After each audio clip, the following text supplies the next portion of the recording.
ठंड में छत पर सोने वाला गांव।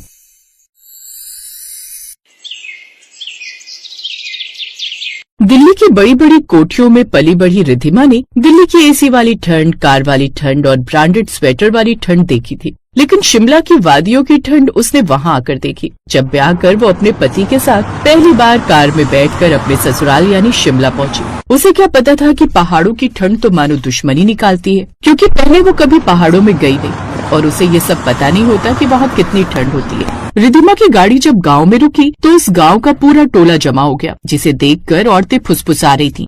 अरे देखो देखो, यही है दिल्ली वाली बहू। अरे इसकी शॉल देख कितनी महंगी लगती है, हमारी तो साल भर की कमाई से भी इतने पैसे जमा ना हो पाए। सही कहा बहन, लेकिन तुम देखना ठंड में बड़ी सी रजाई ओढ़ेगी, गाँव वाली देसी रजाई से इसका कुछ ना होगा। अब देखना इसकी हड्डियां कैसे कांपेगी। यहाँ तो कितनी ठंड है समीर, मेरा तो ठंड से कांपकर बुरा हाल हो रहा है। तभी समीर और रिद्धिमा के स्वागत के लिए उसकी सास हाथों में आरती की थाली लिए खड़ी हुई थी, साथ ही उसकी बेटी यानी कि ननद निधि भी खड़ी थी। अरे ये क्या माँ, ये माम की गुड़िया तो कैसे थर थर कांप रही है। चल तू जाकर चूल्हा जला दे, बहू आग सेकेगी तो उसे आराम मिलेगा। बहुत ठंड है माँ जी। हाँ बहू, यहाँ हर साल का यही हाल है। हम गांव के लोग तो चूल्हे की तपन और दिन की तेज धूप से ही थोड़ी राहत पाते हैं। कुछ देर तक चूल्हे की तपन के पास बैठने से उसे राहत मिलती है। लो भाभी, अब गर्मा गर्म चाय भी पी लो। अरे नहीं नहीं, मैं चाय नहीं पीती, कॉफी है तो वही बना दो। क्या कहा, कॉफी? चुप करनी थी, हंस क्यों रही है? हंसू नहीं तो क्या करूँ माँ, आपने भाभी की फरमाइशें सुनी। अरे भाभी, यहाँ कॉफी का पैकेट नहीं मिलता, क्योंकि ठंड में लोगों को बस चाय ही पसंद आती है, वो भी अदरक वाली। कहो तो बना दूं? आप पियेंगी ना तो ठंड भी यूं गायब हो जाएगी और आप अपनी कॉफी भूल जाएंगी, वो अलग। अच्छा ऐसी बात है तो फिर ठीक है, चाय ही बना दो। फिर कुछ देर बाद अच्छी तरह हाथ सेकने के बाद रिद्धिमा तुरंत अपने कमरे में गई। हे भगवान, शहर में अगर घर में बैठे हुए ठंड लगे तो हम एसी को स्विच ऑफ कर देते थे, लेकिन यहाँ तो वो सब भी ऑप्शन नहीं है। इतने में रिद्धिमा की माँ का फोन आ गया। कैसी है मेरी बेटी? मम्मा यहाँ तो बहुत ठंड है, मेरी तो जमकर कुल्फी बन गई है। रिद्धिमा बेटी, तभी तो तुम्हें कहा था कि उस लड़के से शादी मत कर, लेकिन तू तो प्यार में अंधी हो गई थी। कहाँ तेरा एसी वाला कमरा और गाँव की ठंडी हवा। खैर तू अब अपना ख्याल रखना बेटी और संभल कर रहना। हाँ माँ, कोशिश तो वही कर रही हूँ। ऐसा कहकर रिद्धिमा ने फोन रख दिया, लेकिन रिद्धिमा अभी ये नहीं जानती थी कि आगे उसका क्या हाल होने वाला है। दरअसल उस गांव की एक अनोखी परंपरा थी। ठंड शुरू होते ही लोग छत पर सोने लगते थे, क्योंकि उनके बुजुर्गों का मानना था कि पहली ठंड छत पर काट ली जाए तो साल भर बीमारी नहीं लगती। लेकिन शहर में पली बढ़ी रिद्धिमा के लिए ठंड में छत पर सोना किसी सजा से कम नहीं होता। फिर शाम को समीर ने रिद्धिमा से कहा, रिद्धिमा तुम्हारा भी से ये हाल है तो फिर रात को जब छत पर सोना होगा तब क्या होगा? क्या मतलब तुम्हारा समीर? रिद्धिमा, आज रात छत पर चलेंगे, माँ ने ऊपर बिस्तर भी डलवा दिया है। छत पर? समीर तुम मजाक कर रहे हो ना, इतनी ठंड में कोई छत पर सोता है क्या? अरे हाँ, बल्कि यहाँ तो पूरा गांव छत पर ही सोता है और कहते हैं कि पहली ठंड छत पर काटना जरूरी है, वरना क्या भगवान नाराज हो जाएंगे? बहू मजाक मत करो, हमारे बुजुर्ग कहते आए हैं कि ठंड की पहली रात छत पर बिताने से शरीर में गर्मी बनी रहती है और बीमारी नहीं लगती। ये हमारे गाँव की रीत है। बीमारी नहीं लगती? मुझे तो लगता है मैं ठंड से ही मर जाऊंगी। अब मैंने खाना बना दिया है, चलो चलकर खा लो, इसके बाद सब मिलकर छत पर ही सोएंगे। ये बात सुनते ही जैसे रिद्धिमा के हाथ पांव फूलने लगते हैं और उसके बाद छत पर सोने चले जाते हैं। आसमान में तारे चमक रहे थे और हवा इतनी ठंडी कि जैसे हर सांस के साथ बर्फ अंदर जा रही हो। निधि और उसकी सास छत पर कंबल और रजाइयाँ ले जा रहे थे और कुछ देर में उन्होंने सबके लिए बिस्तर लगा दिया। भाभी जल्दी आइए, आज तो मजा आएगा, हवा इतनी तेज है कि रजाई भी उड़ जाए। रजाई भी उड़ जाएगी तो हमारी तो सुबह तक कुल्फी जम जाएगी। ओह गॉड, मेरे प्राणों की रक्षा करना। फिर कुछ देर बाद छत पर पहुँचते ही रिद्धिमा पूरी तरह ठंड से ठिठुर गई। तेज हवाएं उसके चेहरे पर चाबुक की तरह लग रही थी। हे भगवान, ये लोग यहाँ इतनी ठंड में कैसे सो लेते हैं? डोंट वरी रिद्धिमा, ये देखो मैं तुम्हारे लिए गर्म पानी की बोतल ले आया हूँ। आ जाओ, मैं गर्म पानी की बोतल रख देता। उस गर्म बोतल को अपने पास रखना, तुम्हें ज्यादा ठंड नहीं लगेगी। तभी बगल वाली छत से पड़ोस की उर्मिला आवाज लगाते हुए कहती है, अरे पुष्पा, आज तुम्हारी बहू भी छत पर ही सो रही है क्या? हाँ बहन, शहर से आई है ना, पर अब तो इस गाँव की बहू बन गई है तो यहाँ की रीत तो उसे निभानी ही पड़ेगी ना। ये सुनकर रिद्धिमा मन ही मन सोचती है, रीत है ये या यातना? तभी पड़ोस की छत पर कुछ लड़कियां कहती हैं, अरे नई शहरी भाभी, मूंगफली खाओगी क्या? इससे गर्माहट मिलेगी। बाय गॉड, यहाँ मुझे ठंड देखकर बुखार चढ़ने वाला है और इन्हें मूंगफलियों की पड़ी हुई है। नहीं नहीं, मुझे नहीं चाहिए, आप लोग खाइए। फिर जैसे जैसे रात होने लगी हवा और ठंडी हो गई थी। रिधिमा हर 5 मिनट में समीर से एक ही बात कह रही थी, समीर बहुत ठंड है, हम नीचे कमरे में चले, यहाँ तो मेरी कुल्फी जम जाएगी। थोड़ी देर और सब लोग है ना, तुम अकेले कमरे में जाओगी तो ठीक नहीं लगेगा। और फिर सभी गांव वाले अपनी अपनी छतों पर सोते हैं, देखो तो कितना मजा आ रहा है। क्या खाक मजा आ रहा है। तभी नीचे आंगन से अचानक ठक ठक की आवाज आई। अरे ये क्या आवाज है? लगता है किसी ने दरवाजा खटखटाया है। अब सभी डर कर नीचे भागे। गांव का डाकिया श्याम कांपता हुआ दरवाजे पर खड़ा था। पुष्पा बहन, मुझे शहर से चिट्ठी लाते वक्त अंधेरा हो गया, लेकिन मेरे हाथ सुन्न हो गए। आग तापने की जगह दे दो। तू भी न श्याम, मेरे प्राण ही निकाल देता। चल आजा। पुष्पा देवी तुरंत उसे अंदर बिठाकर चूल्हे के पास ले गई। बहन जी, आज तो ठंड बहुत है, आज रात तो छत पर भी जम जाएंगे लोग। ये सुनते ही रिधिमा ने समीर की ओर देखा, जैसे वो आंखों से बस एक ही बात कह रही हो कि अब तो समझो। कुछ देर बाद डाकिया हाथ ताप कर आगे की ओर चला गया और रिधिमा के ससुराल वाले फिर ऊपर छत पर सोने चले गए। लेकिन अब हवा और तेज थी, रजाई में भी ठंड आर पार चुभ रही थी। रिधिमा ने हिम्मत करके कहा, माँ जी सच कहूँ तो मेरा शरीर सुन्न हो रहा है, अगर आपको बुरा न लगे तो हम कमरे में सोने चले जाएं। देख बहू, रीति रिवाज तो निभाने होते हैं, पर अगर तुम्हें इतना ही कष्ट हो रहा है तो तुम नीचे जा सकती हो। अब रिधिमा के चेहरे पर थोड़ी राहत की चमक आई, लेकिन जैसे ही वो अपना बिस्तर लेकर नीचे सोने जाने लगी, तभी सामने वाली छत से पड़ोसी कमला काकी चिल्लाई, अरे सरोज, क्या आप बहू को नीचे भेज रही हो? ये कैसी बात है बहन? पहली ठंड में छत पर सोना जरूरी है, वरना साल भर सर्दी खांसी नहीं छोड़ेगी। बात तो ठीक है बहन, पर काकी सही कह रही है। अरे माना कि नई सैरी बहू है, पर रीत तो सबको निभानी चाहिए। उसे बोलिए छत पर सोने को। ये सुनकर रिधिमा को लगा जैसे उसे अदालत में खड़ा कर दिया गया हो। अब सास ने उसे नीचे जाने से रोक दिया। बहू, तुझे भी अब यहीं सोना पड़ेगा, नहीं तो काकी और नीलम की तरह सब गांव वाले कल तक 100 बातें बनाएंगे कि कैसी बहू है, बस अपनी चिंता है इसे। अब ना चाहते हुए भी उसे ठंड में वहीं सबके साथ छत पर ही सोना पड़ा। लेकिन उस कड़कड़ाती ठंड में वो लगातार कांपे जा रही थी और कुछ देर बाद वो बुरी तरह कांपने लगी।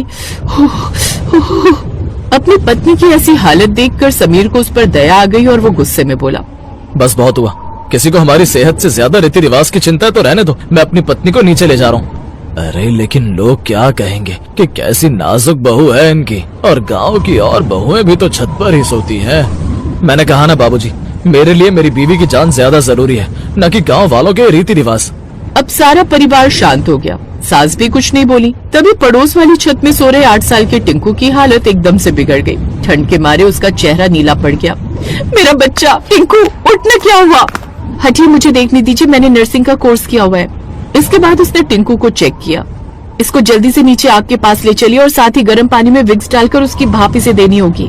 उन्होंने ऐसा ही किया और कुछ देर बाद टिंकू की जान बच गई।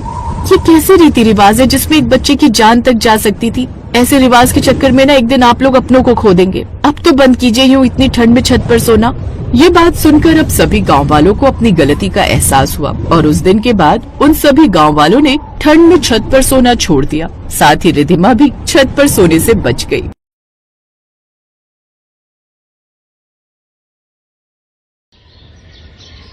सिवली, मैपा, कहाँ हो तुम दोनों? जल्दी इधर आओ। आ रही हूँ माँ। चल सिवली, माँ बुला रही है। हाँ माँ, कुछ कहा आपने? सुनो तुम दोनों, आज मैं जादू बना रही हूँ, मेरी मदद कौन करेगा? क्या जादू?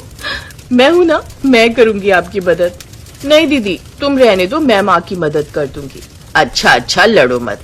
एक काम करो, तुम दोनों ही बना लो, मैं बाकी का काम देख लेती हूँ। नहीं माँ, आपके हाथ के जादू का मजा ही कुछ अलग है। क्यों दीदी? हाँ, ये सही कह रही है, आप ही बनाओ ना। एक काम करो सिवली, तुम माँ की मदद करो, मैं बाकी का काम देख लेती हूँ। ठीक है दीदी। माँ जल्दी से बताओ क्या क्या करना है, मुझे तो अभी से भूख लगने लगी है। सिवली की इस बात पर थेपा और महिपा जोर जोर से हंसने लगी। ये कहानी है शिलोंग के पास बसे लापालंग के एक छोटे से गांव की, जहाँ थेपा अपने 2 बेटों बिजॉय और तोरुण के साथ रहती थी। महिपा और सिवली उसकी बहुएं थी। थेपा स्वभाव की जितनी अच्छी थी, उसे बहुएं भी उतनी ही अच्छी मिली थी। दोनों बहुएं अपनी सास से बहुत प्यार करती थीं और उसे माँ कहकर बुलाती थीं। बिजॉय एक दुकान पर काम करता था, जहाँ पॉलीथीन और तिरपाल वगैरह बेचे जाते थे, जबकि छोटा भाई तोरुण एक बढ़ई के यहाँ काम करता था।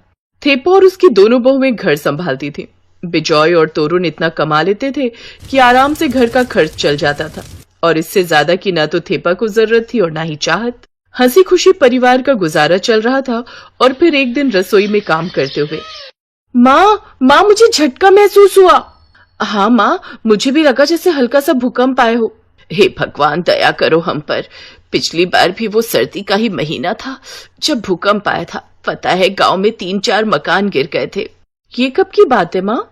तुम दोनों की शादी नहीं हुई थी, बिजॉय और तोरुण छोटे थे। तब अचानक एक रात को धरती जोर से हिली और फिर कुछ ही देर में हर तरफ तबाही ही तबाही दिखने लगी थी। कई मकान टूट गए थे, सड़कें भी टूट गई थी। कई महीने लग गए थे सब ठीक होने में। चलो ये तो अच्छा, इस बार उतना तेज भूकंप नहीं था।